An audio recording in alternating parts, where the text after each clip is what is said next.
even look.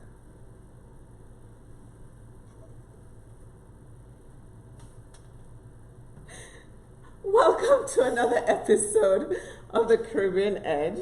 We are now live with the beautiful Jade Jeffrey. Thank you for joining me, Jade. You're welcome. So just doing a little bit of sharing here. We haven't been live in a little bit.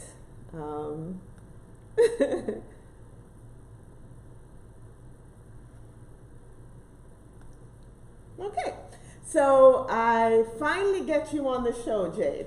Thank you for joining your mom. You're welcome. Okay, so tonight I invited Jade to talk because she is such an inspiration to me. And I believe her journey thus far will be an inspiration to a lot of young people out there as well, and to a lot of adults and parents as well. So a couple of things I want to talk about is, how was your day today? What did you do today? Today was a little hectic, but it was good. I woke up in the morning, I got my nails done, and then I got my eyebrows done, so I'm looking good today for your show, you know.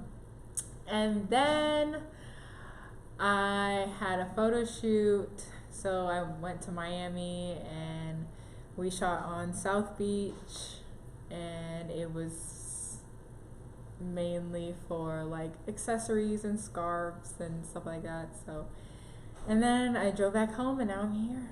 Thank you. So I know she had a hectic day, so I'm really, really thankful that she made it back in time. We were kind of worried about the time and her getting back in time for the show.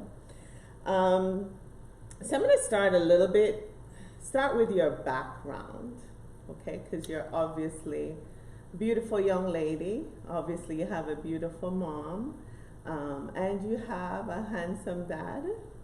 So you're very tall. How tall are you? 5'11", 6 foot. Depends who you ask. Right. Okay, so Jade, I'm half white, half black. So I'm mixed, born in England and grew up in Jamaica. I consider myself Jamaican because that's my heritage, that's where I grew up, that's what I know and love. And her dad is Jamaican, born Jamaican, which makes you a very cultural young lady. And Jade connects a lot with her roots. She loves her reggae music. What other music you like?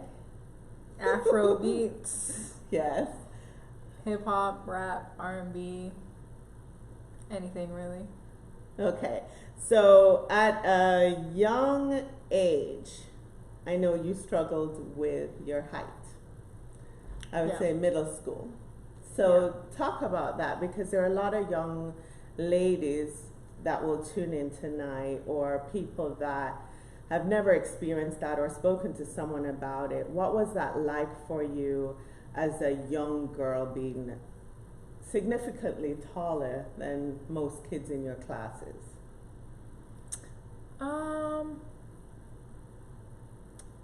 In the beginning, it was pretty depressing, I would say, just because not everyone hit their growth spurt, and like I was five. I was taller than 5'7". I was taller than you in middle school, right?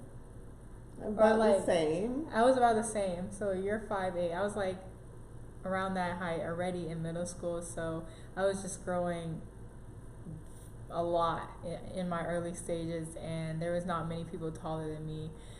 So I used to get, I never got bullied, but it was just the nicknames like Twin Tower, like just it kind of like made me feel less feminine, like because all these guys are shorter than me. And then in middle school is when you start liking or exploring what you like or whatever, in my case boys, and for me to be taller and which is perceived as more masculine would was kind of hard. And I played basketball, so I don't know. I was The perception. Yeah, the perception was very, I don't know. So it was very tough in the beginning, but I kind of grew out of it and kind of just learned to love it. Okay. So I can tell you about some of the situations. I knew she wasn't comfortable with it. I would print out like, you know, of course I always told her how beautiful she was. And it was like, well, as your parents, it's not as significant for them. They hear it, but they don't hear it. I can tell you, I would cut out, you know, print her magazines and things from the internet showing her all these beautiful models and how tall they were. And I remember the transition for her when I saw her change into accepting her height was in high school. I remember driving her to school and she was on the phone with her friends and she said, yeah, there are other girls in the school and they're tall like me. So that was a change for you, was high school, right? Is that where you... Yeah, high school, I went to a pretty sports heavy high school, so it was just like there's so many basketball players, volleyball players, football players, and they all were like me. They were all my height, and it just made me a lot more comfortable than I was in middle school. So Yeah. that helped a lot. So before high school, we played volleyball a lot, beach volleyball. So she transitioned from basketball to volleyball. I remember taking her to her first tryouts for volleyball, and as we walked in the door, the kids gravitated to you, the girls, pulling you away and wanted you on their team simply because of your height. They didn't even know if you could play, right? Yeah. So tell us, about what it was like being an athlete now in, like you said, very competitive, sports-oriented high school. You were ambidextrous. You played with your left hand and your right hand. Some of the highlights were, you know, you could hit the ball and no one knew which hand you were going to hit it with. But how hard did you have to work? Because you were still a student in high school, and that's not hard for athletes, right? To have practice multiple times a week till 10 o'clock at night and then drive home and do homework. So talk to us about that. I was only ambidextrous for like a year because I played basketball with my right hand, and so we were trying to, and I obviously write with my left and do a lot of everything with my left. So in the beginning we were trying to figure out what hand I should use because I don't know. And we ended up going with left, so that's that. It was very hectic because it's like I only played one sport, but I played it year round. So there was high school season, which was in the fall. Then we had our off season, which is not an off season, it's just travel, that's where you go with different teams and different college recruits scout you and watch you and stuff like that. So that's where you really get recruited. And then in the summer, I was either playing beach or I was training also for the next high school season. So it was just year round.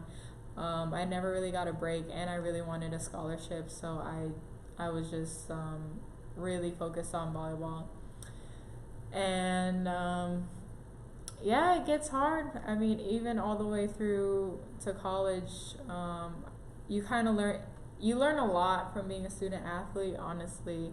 Time management, because you have to do your studies, you have to still maintain a good GPA at during your school hours, but you have practices either at 6 a.m., which those are my college hours, or even in high school it was like 7 p.m. and I get home at like 10 p.m. and still have to study, still have to shower, still have to do everything else that other students do. So I think you get to learn a lot of stuff, balancing time management, determination, teamwork, a lot of life skills. So yeah, it taught me a lot.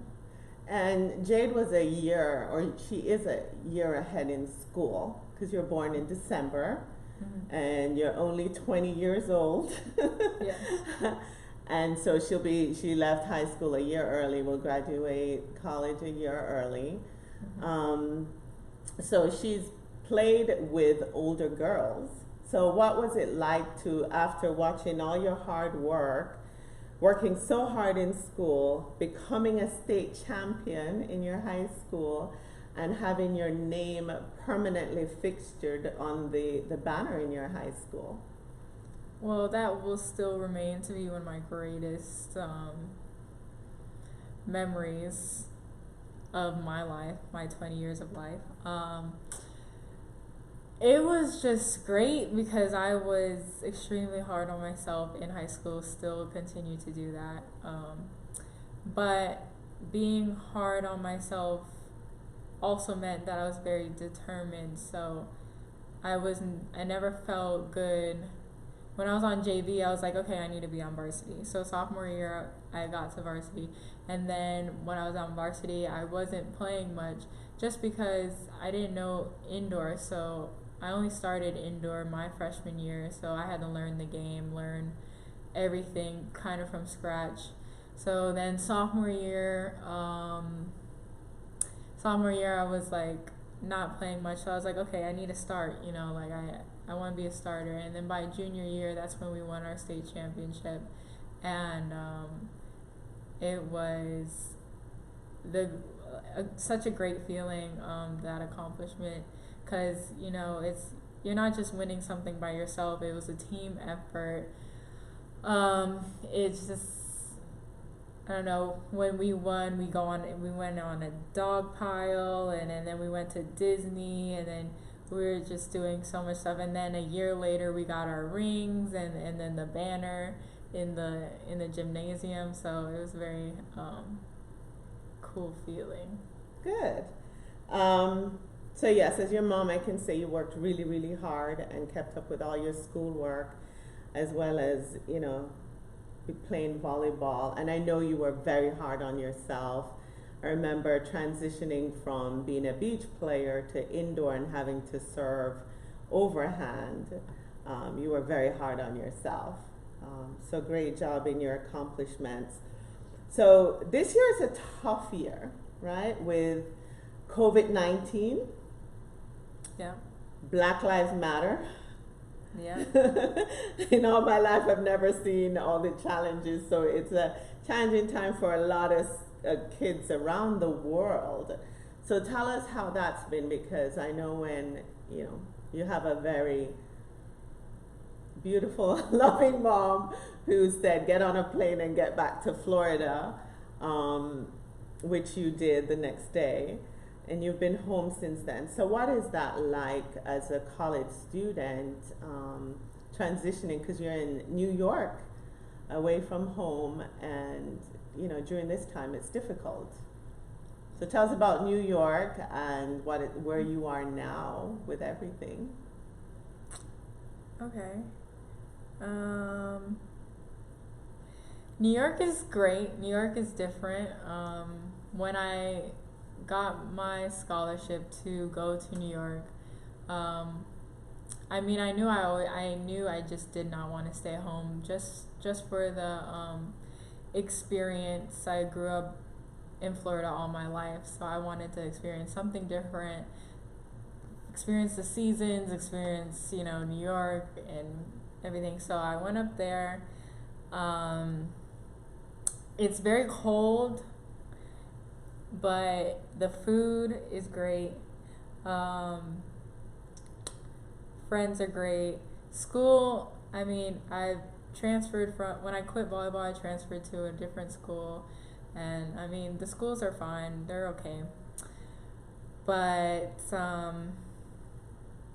now I'm officially a senior.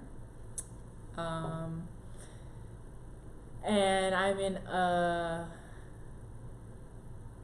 at a crossroads trying to figure out what I want to do career wise with modeling, and whether New York is for me, or Florida, or LA, or London. We're just going to shoot for the stars for everything. So just trying to figure out where I'm needed, where my representation is needed most. That's what I'm trying to figure out right now while trying to finish school. So, yeah. So you mentioned giving up your scholarship. Yes, I did that. So Jade worked hard and with supportive parents earned her volleyball scholarship. And then she got to a crossroad in her life where, she called her parents and say, I want to model. I've always known she needed to model all her life, but obviously your kids have to decide, when it's right for them. So when she called and says, Mom, I want to start modeling, I can't do that because with their schedule, there's no way she can, continue to play sports and give it up. Obviously, both her parents supported that decision, and she left Manhattan College to go to Fordham College, which is where she is now. So let's talk about your hair a little bit. Have you always been confident about your hair?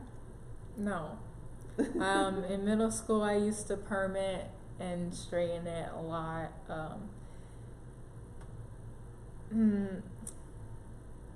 That was rough. Just because, I mean, I'm not gonna call you out, you can call me out. You can call me out. You, in terms of DNA, you have a little more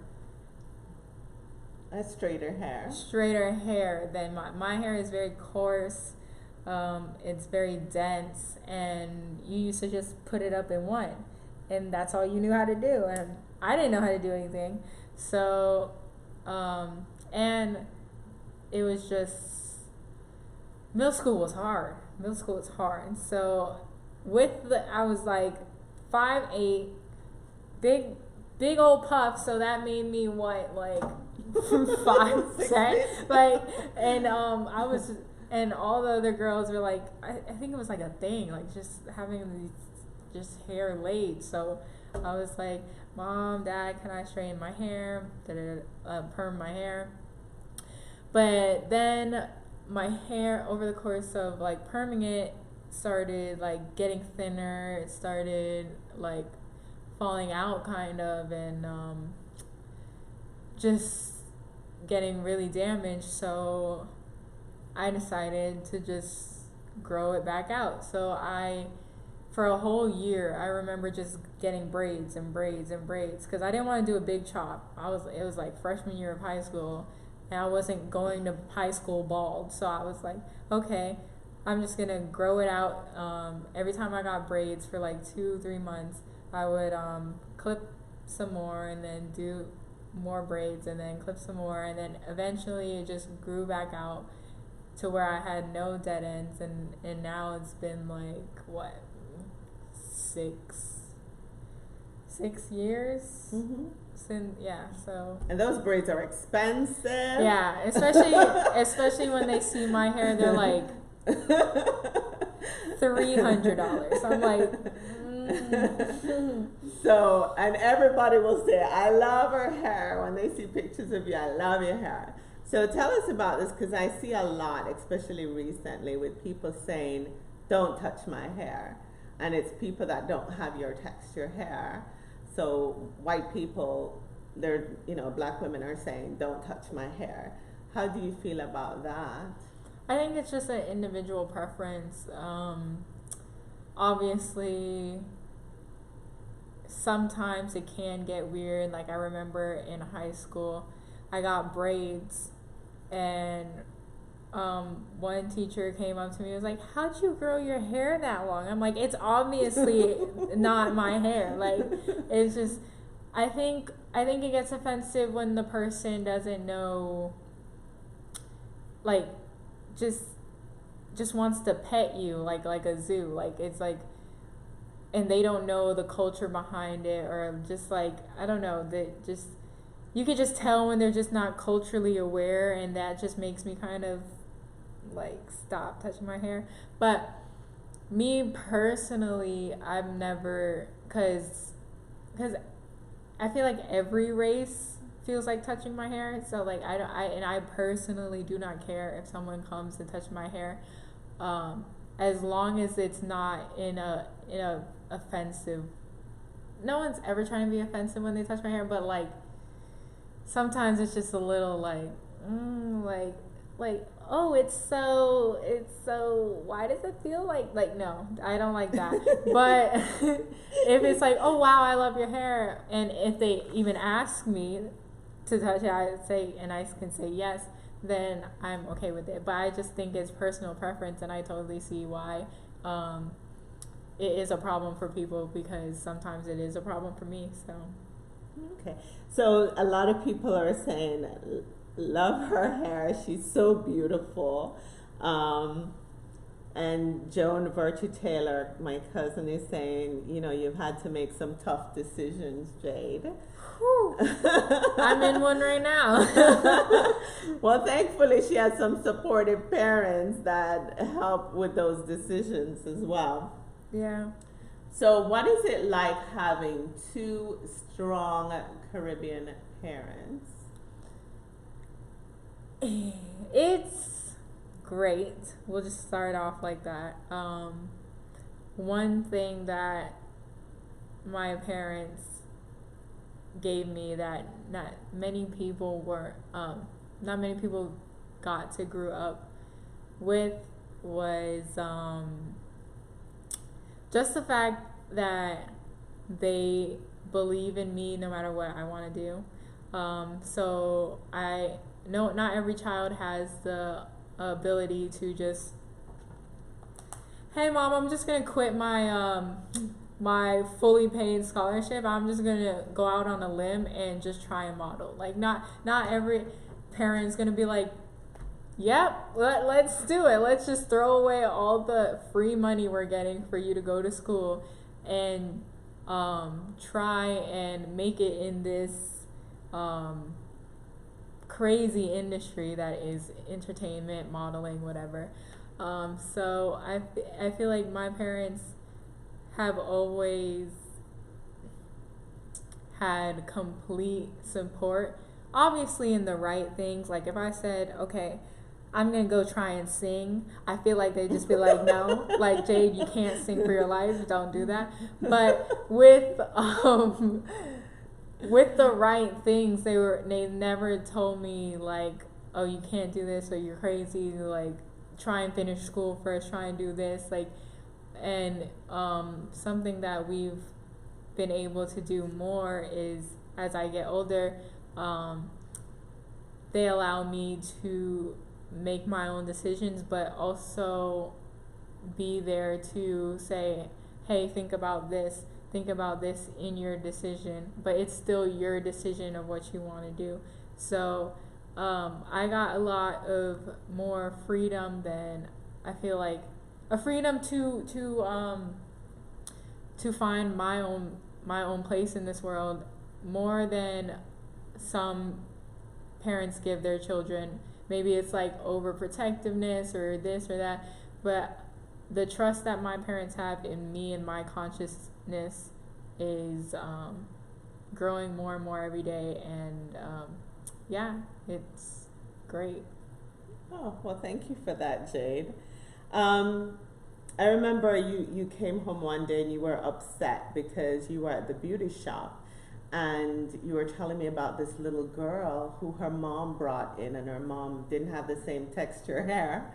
So tell us about that, because I think it's a good thing for parents, there are a lot of mixed relationships. So there are a lot of parents like myself that could not, like you said, I just put your hair up in one, or I did do two sometime, right? So we didn't know what to do with your hair. I didn't have dolls to play with, so I am not a hair person. You even tell me I'm boring with my own hair. So tell us about that experience, and what advice would you give to moms that are dealing with young girls?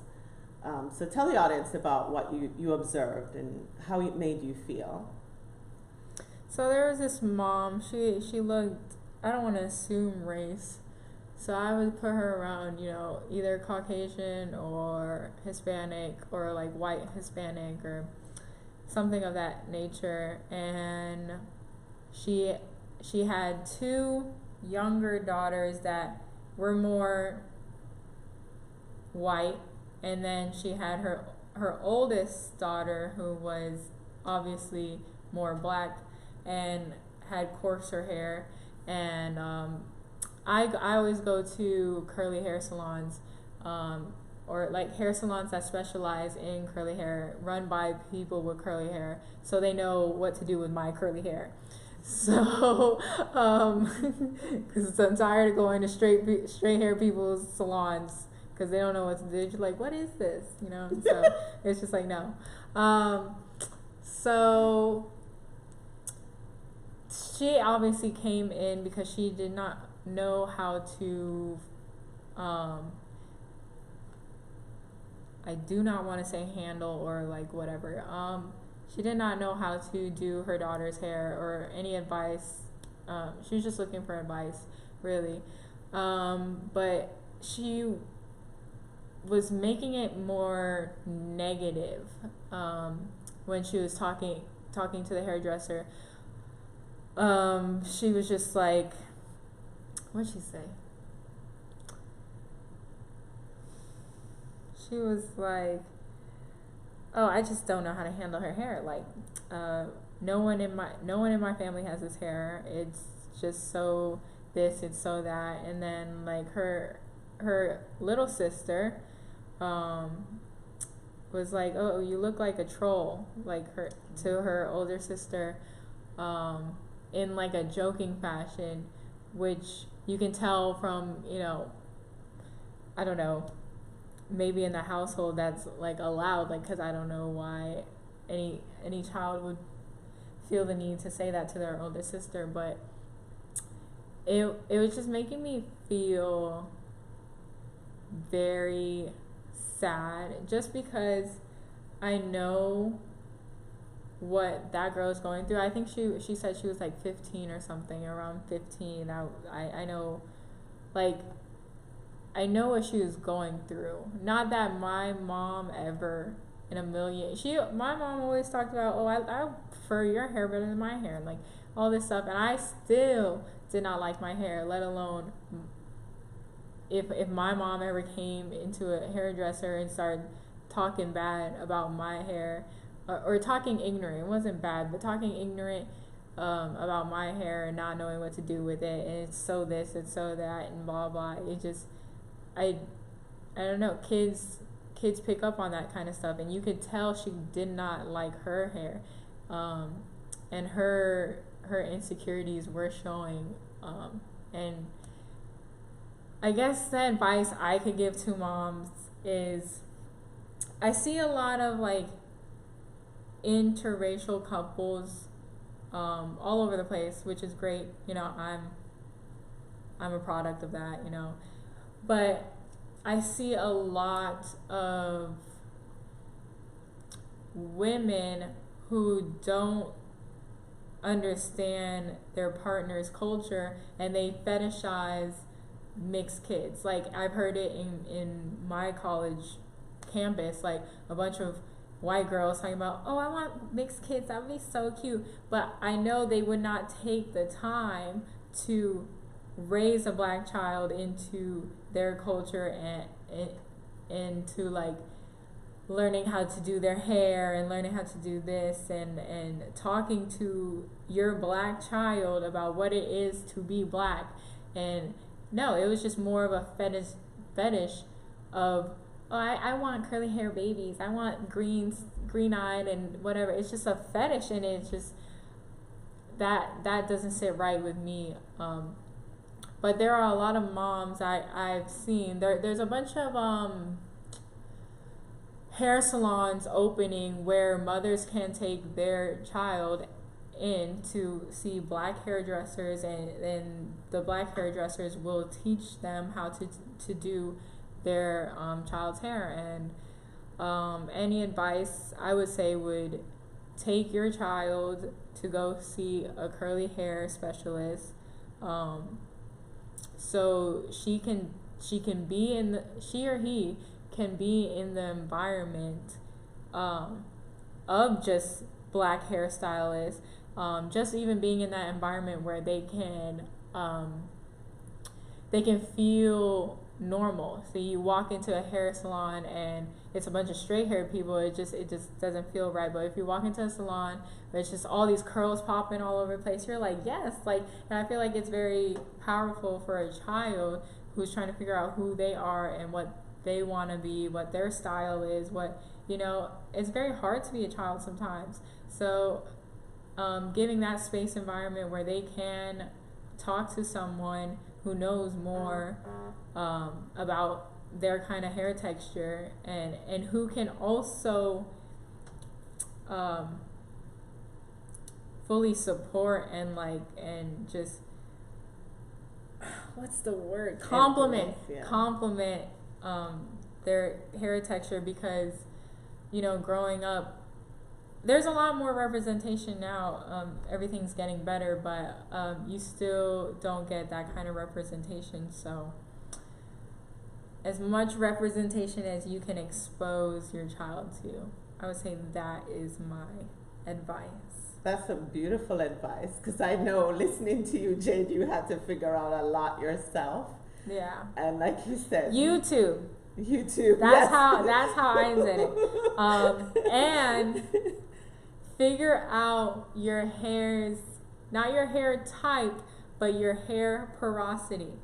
Hair porosity is different than hair type. Hair type is like how your hair coils, or if it's wavy, or if it whatever. That's good to know. But porosity is how much moisture or water your hair takes, and that is how you can build a regimen off of healthy hair. So look up hair porosity, do the test, go see someone, and encourage them to do different styles. I've tried out so many different styles and so many different products. My mom's credit card bill can attest to this. So many different products. It is a journey. I still to this day am trying to figure out what is best for my hair, and it's been 6 years. So just have fun with it. It's going to take a whole lot of freaking patience, but it's fun. All the cute hairstyles are fun. Thank you for that, because your hair always looks fabulous, especially when it's out. It's so dry right now. And you would think after 6 years of trying products, I would know what the hell to put in my hair. But your hair also changes. So. Well, thank you for that. So you have a brother. Let's talk about your brother. Yes. So Anthony, and we affectionately call him AJ. What is it like having a bigger brother? In the beginning, we used to fight, and because of our age distance, what is it, 6 years? Yeah. He's 26. He's like 20. It's 5.5 year difference. Yeah. Okay. So we never really got close, because when he was a teenager, I was still a kid. When he was a grown up, I was still a teenager. So it was just, it's hard to connect when you're so far apart. But once I started hitting like 17, 18, we started, being on more of a level of equality, more than I'm still his little sister, but more just hanging out of joy instead of hanging out because it's my little sister, or this, I have to do this or whatever. So yeah, he's a great blessing. I love my brother. And COVID-19 has certainly brought us all under one roof, closer together. We're still alive. We haven't had any arguments. So definitely, and I see the connection growing. I'm glad Jade is home, and her and her brother joke all the time. They gang up on me now. We're getting cats. Oh. Anyway, let's talk about modeling, right? The challenges you've gone through, because from a mother's eyes, you've always been beautiful. I've always told you had that look, the model hair.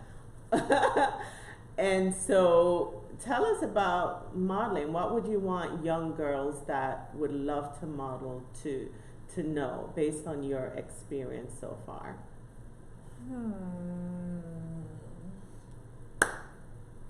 And she works hard at it. There's the workout sessions. Okay. The modeling world will always try to categorize you, try and fit you into something, a niche, and a body type, this, like, and that's kind of what you sign up for. It is, you're trying to give people what they want. You're trying to create something for an audience. You have to have, you don't have to have certain requirements, but there are different things that they are looking for. One thing I would say is just go for it. A lot of people come to me and ask, like, oh, but I'm too this, I'm 23, I'm too old, I'm too young, I'm too short, I'm too, I don't know. And I'm like, you just never know, because in the world right now, I'm seeing so much representation coming out of so many different forms, and there's different types of modeling you can try to get into. So don't think it's just like one narrow road. You have there's social media, there's commercial, there's runway, there's a bunch of different things and a bunch of different people with a bunch of different minds in this industry with a bunch of different visions. So you never know who's going to want you or not. And it's not, the first step is to do your research and to try it. You just never know. So another thing I would say is heavily try to get your mind right before entering this industry, because there will be a lot of people telling you different stuff, and if you don't mentally know who you are and are self-assured in yourself, it can, and I know a bunch of people have seen this, it can ruin your mentality. It's you get a lot of no's. You go on a bunch of castings and people just like, bye, like, we don't need you, we did this, blah blah blah. I personally don't fit into one category. I'm technically too thick for straight size modeling, so that would be runway or high fashion or whatever, blah blah blah. Typically, I'm going to say typically a lot because you just don't know. There are some people my size now branching out into runway, so everything's possible. It's changing. It's just like it's just a free for all. I can't say anything that's this and this and this, and then I'm also too small for curve or plus size or whatever. So I am what they call an in-betweener. But you need to find some people that will back you up and want you a part of their vision. So, And there's different industries. There's different people in those industries. A bunch of people saying, yes, I love your look, and a bunch of people saying no. So it can be mentally tasking. And if you don't check in with yourself, do some self meditation, do some self cleansing, it is mentally exhausting. I mean, you take into account other stuff like physically draining. You got workouts, you got different stuff. You gotta go to castings, you gotta look good all the time.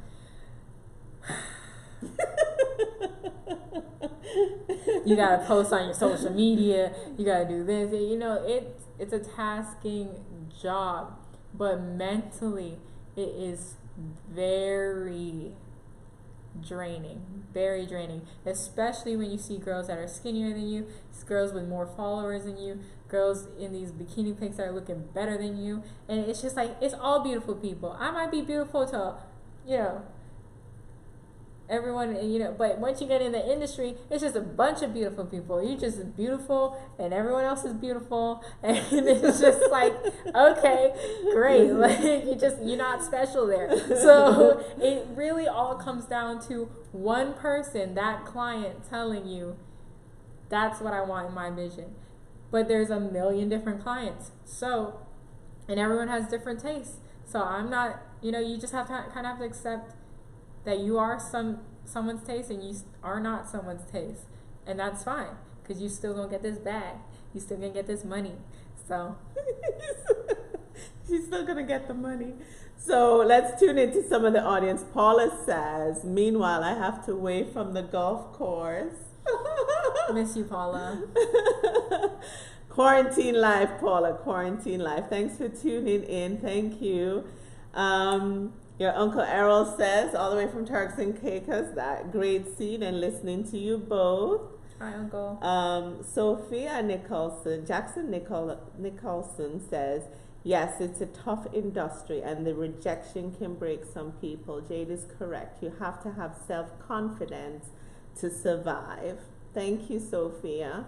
Absolutely. Thanks for that advice, Jade, because so many people struggle with self-esteem, and just being able to have that self-confidence will help you with that. So Cheryl Ann says, thank God you are self-assured. Beauty is in the eye of the beholder. Don't let it get you down. That's right, girl.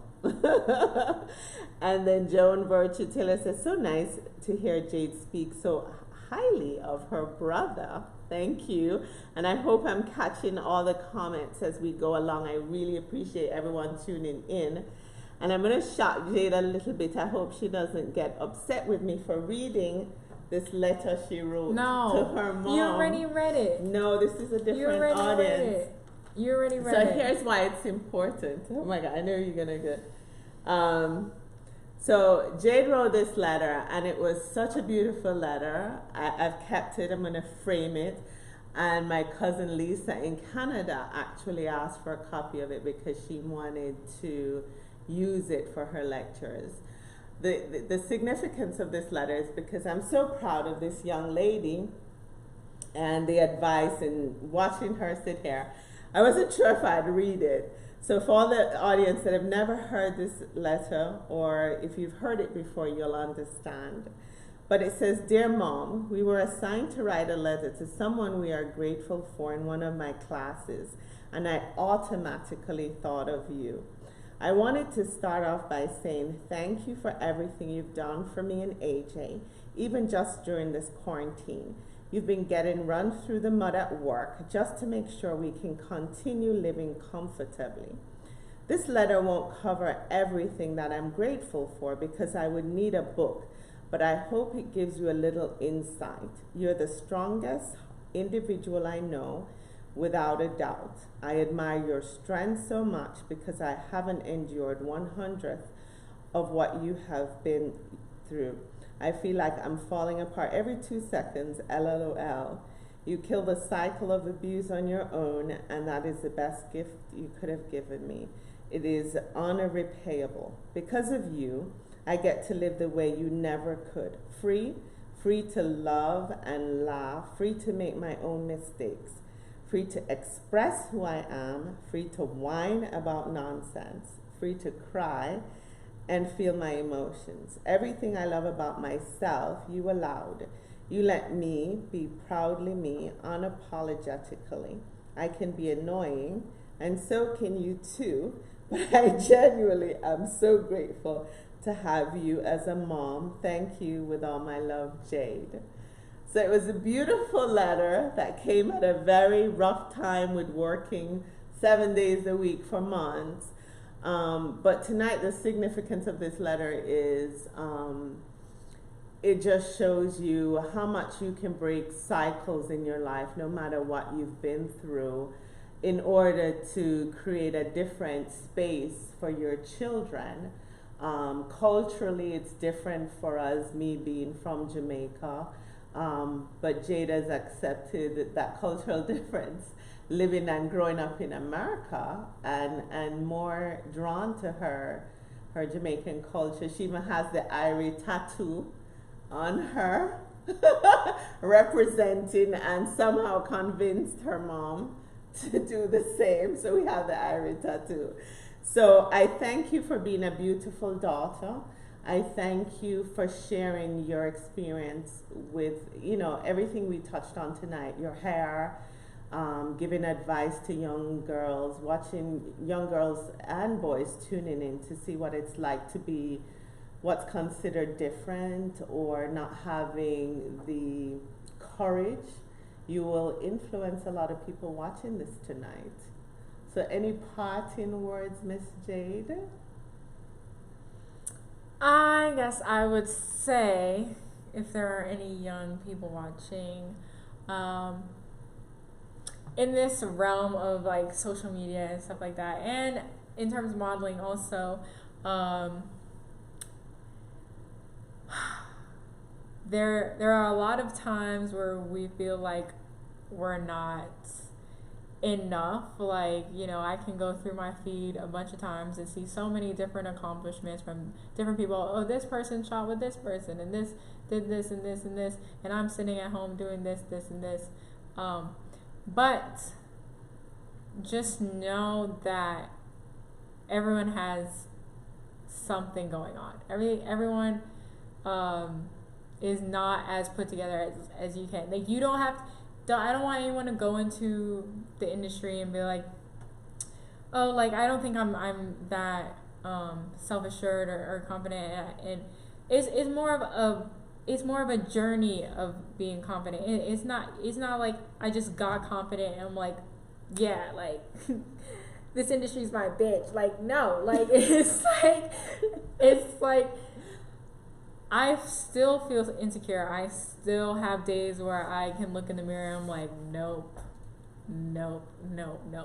But then there's some days where it's not. But being more self-aware and able to